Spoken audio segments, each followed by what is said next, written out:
So, mein Lieben, hallo und herzlich willkommen zu einem neuen Video bei Wall Street Story TV. Und heute wollen wir mit einem sehr, sehr brisanten Thema einsteigen, zumindest dann, wenn du in Dubai leben möchtest oder vielleicht schon tust. Und zwar ist das Bankenwesen hier in Dubai. Ich begrüße David als meinen Kommunikationspartner. Vielen Dank, Dominik, Abi. Ich danke ebenfalls. Banken ist eigentlich ein lustiges Thema, wenn wir so aus der deutschen Sektion kommen, weil wir es ja eigentlich als Institution kennen, der wir vertrauen könnten. Ich will keine Banken schlecht reden, ich will niemanden, der bei einer Bank arbeitet, schlecht reden. Wir wollen dir aber kurz mitgeben, auf was du achten solltest, wenn du nach Dubai kommen möchtest, mit Banken irgendwas zu tun haben willst und dir halt auch an Beispielen zeigen, worauf du besonders Acht geben solltest.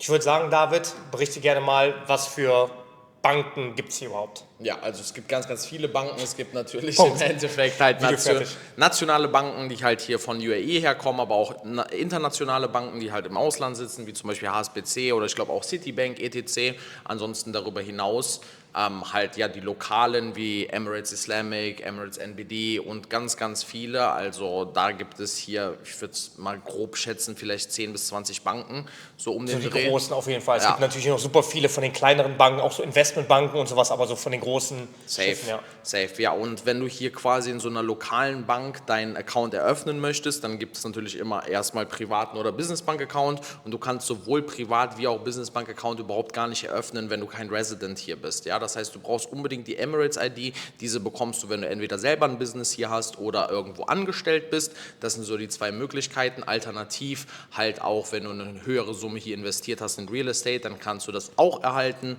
und dann hast du da die Möglichkeit, auf jeden Fall deine Accounts zu eröffnen. Ja. Eine Sache möchte ich noch sagen, dann spiele ich den Ball auch gleich schon rüber. Und zwar, hier gibt es halt im Bankenwesen extrem viele Probleme. Das Ganze liegt halt einfach so ein bisschen daran, dass jetzt hier lange Zeit keine Steuern vorhanden waren, dementsprechend wir hier so ein bisschen geblacklistet worden sind, was das ganze Bankenwesen angeht und dementsprechend andere Banken in anderen Ländern nicht so gerne mit Dubai-Banken korrespondiert haben und die wollten halt von dieser Blacklist runter. Ob sie es jetzt geschafft haben, weißt du das? Nee, ich keine Ahnung. weiß es nicht. Auf jeden Fall waren sie dort gelistet. Ob sie es jetzt noch sind, weiß ich jetzt gerade nicht.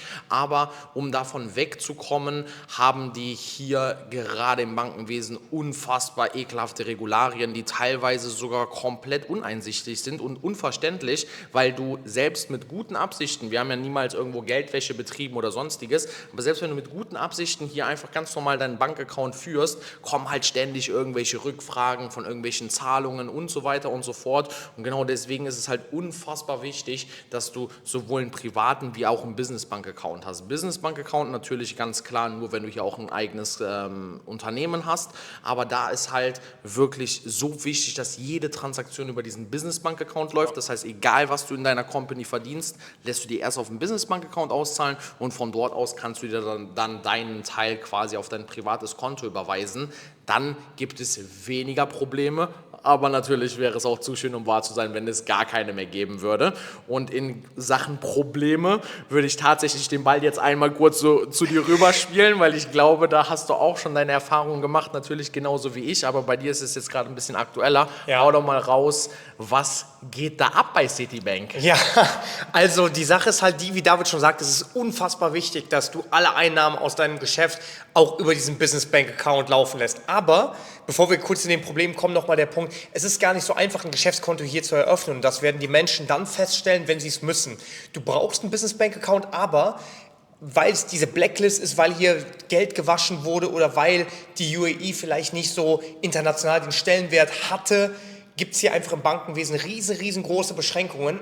Und die Sache ist halt die, es werden von dir sehr viele Sachen gefordert. Du willst so einen Business-Bank-Account eröffnen, dann werden von dir Sachen gefordert, wie zum Beispiel, dass du die letzten 3 Jahre Statements zum Beispiel von einer deutschen Bank oder sowas mitbringst. Und das ist teilweise komplett unlogisch. Du gründest ein neues Unternehmen, dafür brauchst du einen Business-Bank-Account und sie wollen dann aber halt eine Historie deiner Geschäftstätigkeiten über einen Business-Bank-Account haben. Das heißt, die wollen ein Statement von deinem Business-Bank-Account haben, den es noch gar nicht geben kann, weil du dein eigenes erstes Unternehmen gegründet hast. Und ich sage euch ganz ehrlich, wir haben mit unserer ersten Free Zone, die wir damals eröffnet hatten, genau das Problem. 100%. Wir sind zu einer die Volksbanken hier so gesehen sind, zum Beispiel Emirates NBD oder Emirates Islamic, das sind so die Banken, wo die meisten hingehen. Zum Beispiel die Emirates Crew oder Emirates kooperiert wahrscheinlich mit NBD, jeder hat einen NBD-Account, nahezu. Ne? Und wenn du da hingehst, dann bist du natürlich irgendwie nur eine Zahl, dann bist du nur irgendwo ein Strich in der Statistik, deswegen ist es scheißegal, ob du da bist oder nicht, aber deswegen hast du halt auch wirklich mit solchen Dingen unfassbare Kopfschmerzen.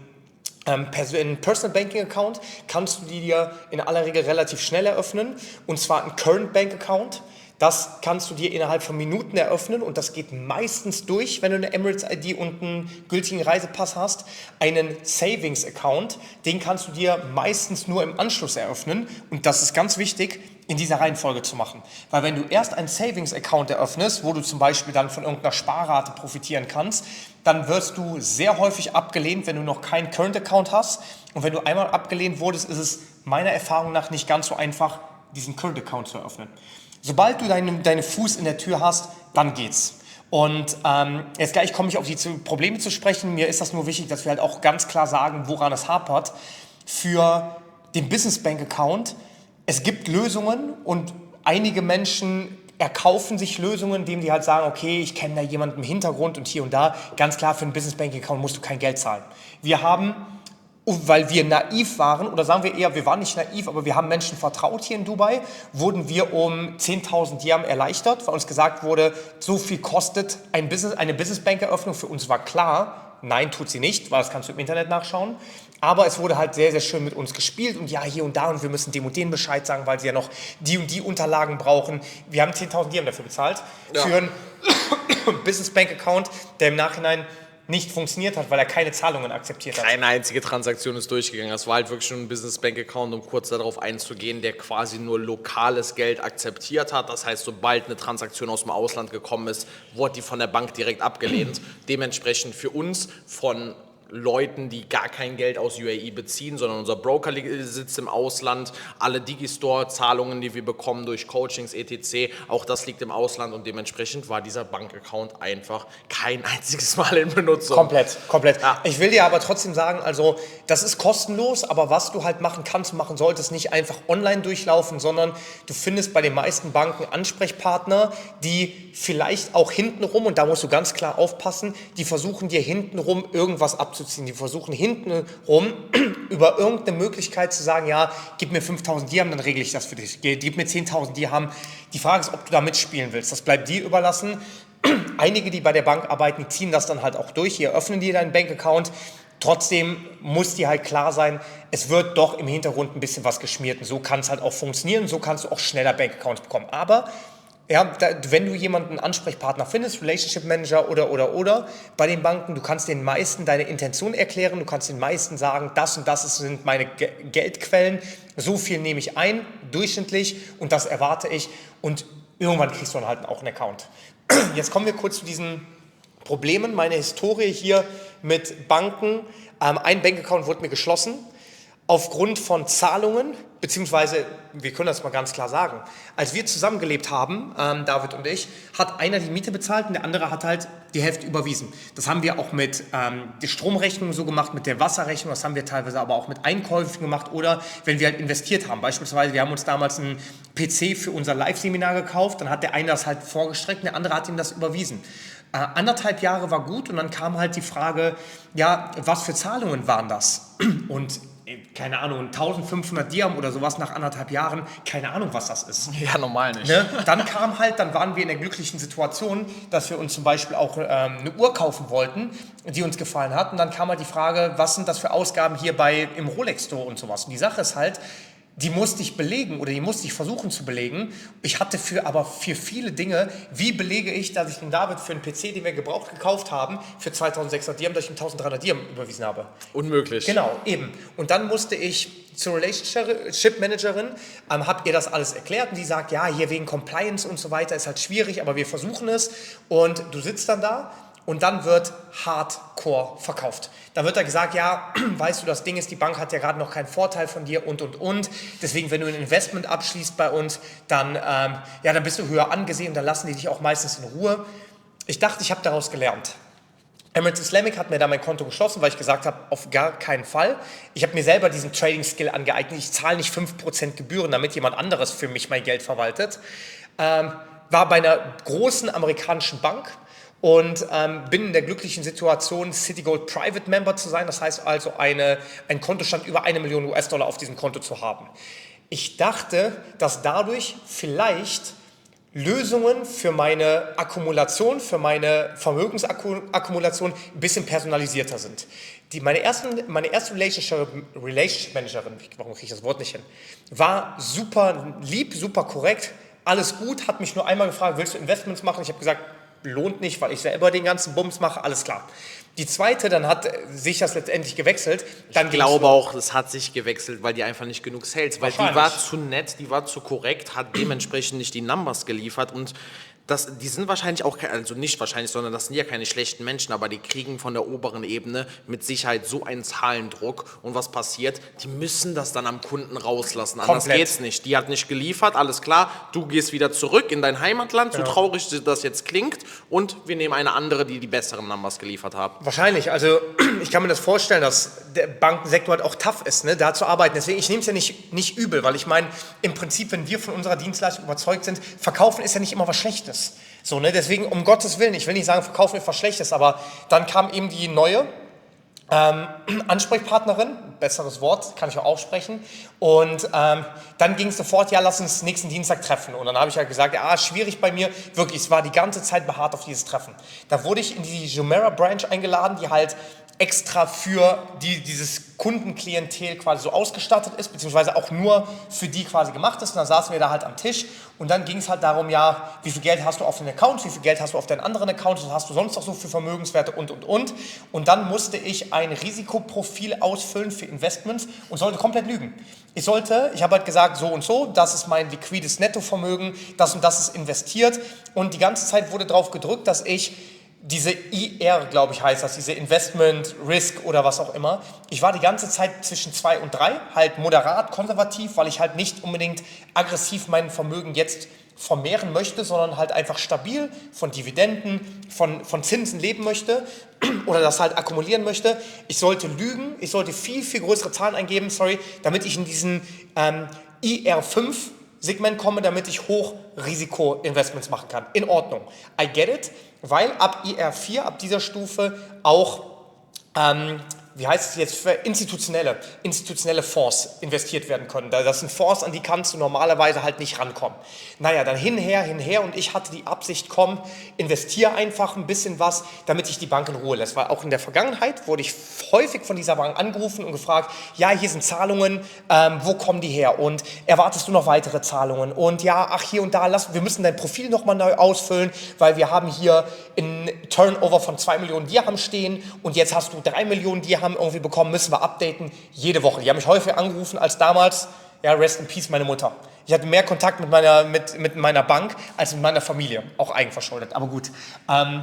Trotzdem ist mir das schon unwohl aufgestoßen und dann wirklich, ich kann das, also das ist schwer zu überliefern, aber du sitzt dann halt da und du wirst wirklich an die Wand geballert. Ne? Ja, du musst das und das investieren und dann wird halt gerne auch, so habe ich das Gefühl, mit Begriffen um sich geworfen und ich würde mich schon als relativ gebildet bezeichnen, was halt so diese Banken anbelangt oder was halt Börse anbelangt. Und da wird da mit irgendwelchen Hybridprodukten und hier und da machen wir das und dann machen wir das und hier und da und dann hast du deine Gebühren raus, blub, blub, blub, investier $500.000.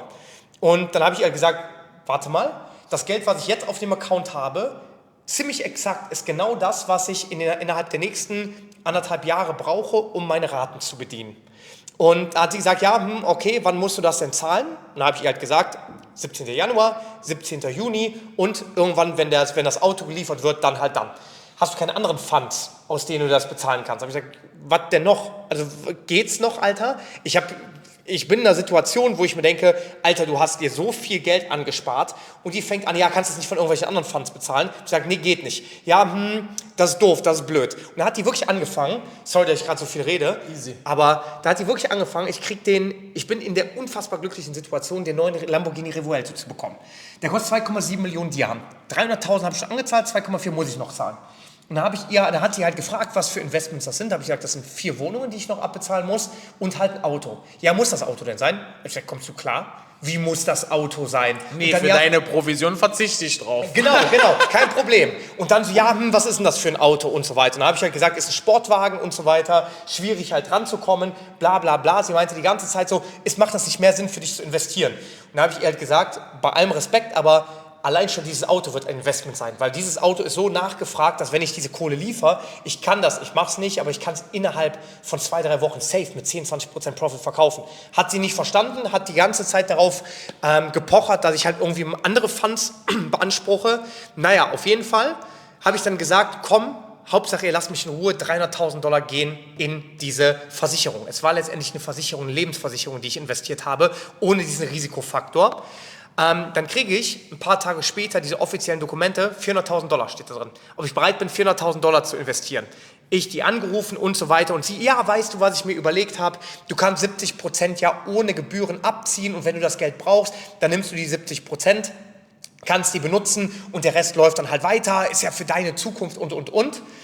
Da habe ich gesagt, komm, egal, die $400.000 für mich als Motivation, versuche ich die wieder zu verdienen, machen wir. Innerhalb der nächsten Wochen ist mir dann halt aufgefallen, gar kein Bock auf die Scheiße. Habe mich noch mehr informiert und gemerkt, 5, 6, 7% an Gebühren muss ich automatisch zahlen. Diese Bank hat ihre Prozente bekommen, habe dann halt gesagt, ich will das Ganze kündigen.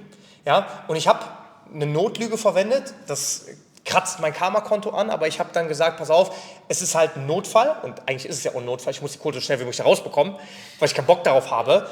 Und innerhalb dieser ersten 30 Tage, wo du das Ganze canceln kannst, ist das gebührenfrei. Habe ich gesagt, ich muss schnell an die Kohle kommen. Ja, dann wird mir erstmal nicht geschrieben, also wegen des Notfalls oder keine Ahnung was, wird mir nicht geschrieben, ja, wir helfen dir, sondern das Erste, was kommt, ist, ja, du darfst maximal 70% abziehen. Da habe ich ihr halt geschrieben, nee, die Sonderrecht gilt in den ersten 30 Tagen und so weiter und so fort. Ja, lass uns analysieren, lass uns telefonieren. Da habe ich ihr gesagt, es ist gerade eine Situation, da will ich nicht diskutieren. Ich will an mein Geld, wofür ich jahrelang hart gearbeitet habe. Nee, das geht nicht, auf gar keinen Fall die Funds anfassen, wir müssen erst sprechen. Dann habe ich mich direkt an den Ausgeber dieser Versicherung gewendet, da angerufen, nicht durchgestellt worden. Angerufen, in der Hotline wurde mir dann gesagt, okay, passiert in den nächsten 2 Tagen, kein Problem. 2 Tage später, nichts passiert. Jeden Tag werde ich von dieser Relationship Managerin anrufen. Ich rufe in die nächste Ebene an, ich rufe bei der Hotline an und sage halt, ich will eine andere Ansprechpartnerin haben, weil mir das unnormal auf den Sack geht, rein menschlich gesehen.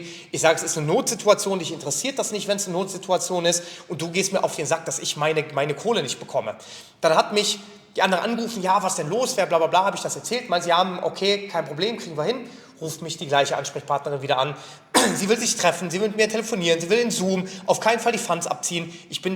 Gestern war es durchgedreht, sodass ich dann gestern Nachmittag einfach ein Papier bekommen habe mit der Übersicht dieser Policy, wo ich nochmals unterschrieben habe, dass ich die kündigen will. Und erst gestern wurde das Ganze im System gebucht, anscheinend, oder ich habe diesen das Request-Formular bekommen von eben von diesem Ausgeber der Versicherung, die gesagt hat, okay, Ihre Cancellation ist jetzt angekommen. Krank. So. Und krank, lange Rede, kurzer Sinn, letzter Satz von mir. Egal wie wohlhabend du bist, und ich habe auch immer wieder gesagt, ich verstehe, dass ihr mir was verkaufen möchtet, ich verstehe es, aber wir haben uns das selber zur höchsten Maxime gemacht, und das erwarte ich auch bei Menschen, mit denen ich Geschäfte mache, dass die Menschlichkeit voranstellen. Wenn bei uns jemand sagt, Alter, bei mir ist gerade das und das und das und es irgendwas ist, wir sind die Letzten, mit denen man nicht reden kann. Man kann mit uns über alles reden, wir finden immer eine Lösung. Und da wirst du, menschlich ist scheißegal, du hast das Investment gemacht, ich habe auf 2 Rückerstattungen gewartet, die mir versprochen wurden, muss ich 3 Wochen hinterherrennen. Ein Investment, wo ich gesagt habe, ja komm, können wir machen, $100.000 mehr, 2 Tage gewartet, kamen direkt die Formulare. Normal, Standard, Klassiker. Okay, Fertig. Beruhig dich, ruhig bleiben. Leider ist es natürlich kein Einzelfall. Gerade hier, ich habe sowas halt auch schon mal erlebt, hatte damals nur einen Bankaccount gehabt und dann hieß es im Urlaub, ja, entweder du machst ein Investment mit uns oder dein Bankaccount wird gelöscht oder wie geschlossen. Ja. Ich so, Moment mal, was geht denn jetzt ab? So, was geht denn ab? Ja, wegen diesen Transaktionen, die wurden halt alle nicht nachgewiesen. Alles klar, kein Problem, ich komme früh aus dem Urlaub zurück, Hauptsache ich schließe den Bankaccount nicht. Dann war ich dort vor Ort gewesen, genau wie du gesagt hast. Ich wurde belabert ohne Ende, aber ich habe dann einfach ganz klar gesagt, nein, ich mache das nicht. Und dann bin ich hingegangen und jetzt hört mal ganz genau zu, diese Masche. Bin ich hingegangen, habe ich gesagt, alles klar, kein Problem. Ich war in diesem Meeting, ich habe denen erstmal so gute Hoffnung gemacht, ich habe gesagt, ja, ich überlege mir das nochmal, alles in Ordnung, gib mir noch ein paar Tage. In der Zeit bin ich direkt nach dem Meeting zu allen Banken gegangen und habe mir andere Bankaccounts eröffnet und dann bin ich 2 Tage später da hingegangen und habe gesagt, ja, ich möchte gerne meinen Bankaccount schließen. Hä, wie? Warum denn jetzt schließen? Ich so, hey, ihr wollt doch meinen Bankaccount schließen. Was ist denn jetzt das Problem, dass ich jetzt hierher komme und das mache? Nein, das wollten wir doch gar nicht, das hast du ganz falsch verstanden und alles drum und dran. Als die gemerkt haben, die kriegen das Investment von mir nicht und ich den damit, ist ja keine Drohung, ich wollte da hingehen, ich wollte das wirklich schließen, als ich gesagt habe, okay, ihr braucht das gar nicht für mich zu machen, ich bin jetzt hier und ich mache das, dann wollte auf einmal keiner mehr meine Unterschrift entgegennehmen. Wahnsinn. Also das ist wirklich geisteskrank, das heißt, ich will damit einfach nur sagen, dass es keine Einzelfälle sind, möchte euch aber trotz dessen so ein bisschen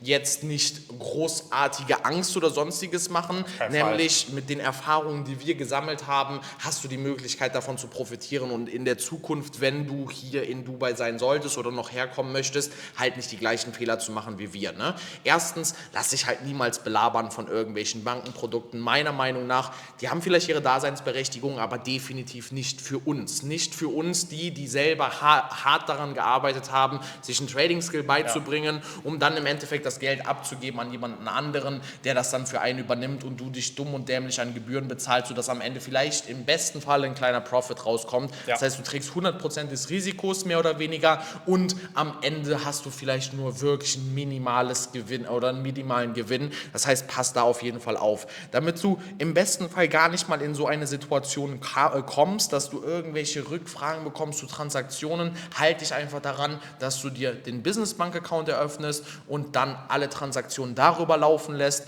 und dann im Endeffekt das auf dein privates Konto buchst. Das ist der geilste Weg und mittlerweile, damals war es noch ein bisschen strenger oder viel strenger, damals hast du mit einer Freezone gar keinen Business Bank Account bekommen. Es sei denn, du hattest halt Kontakte, mehr oder weniger, die du dir erkauft hast. Ja? Und auch da nur mit ganz viel Palaver und teilweise Accounts, die dann nicht international zugelassen worden sind, aber es ist ein ganz anderes Thema. Aber nimm halt im Endeffekt, also mach diesen Business Bank Account, lass alle Transaktionen darüber laufen und es gibt mittlerweile ganz, ganz andere Möglichkeiten. Heutzutage, wir werden dir auch eine Bank empfehlen, ohne dass wir irgendwas davon haben, ganz, ganz wichtig, ist die Vio Bank. Ich glaube, das ist WIO, wenn ich mich nicht täusche. Genau. Kannst einfach mal googeln, Vio Dubai und dann kommt da direkt etwas und da kannst du dir kostenlos einen Business Bank Account erstellen und zwar sowohl ein Euro-Konto als auch ein Dirham-Konto und die sollen sogar ähnlich wie Revolut auch sehr, sehr gute Wechselkurse haben, wenn du zwar bei der Bank intern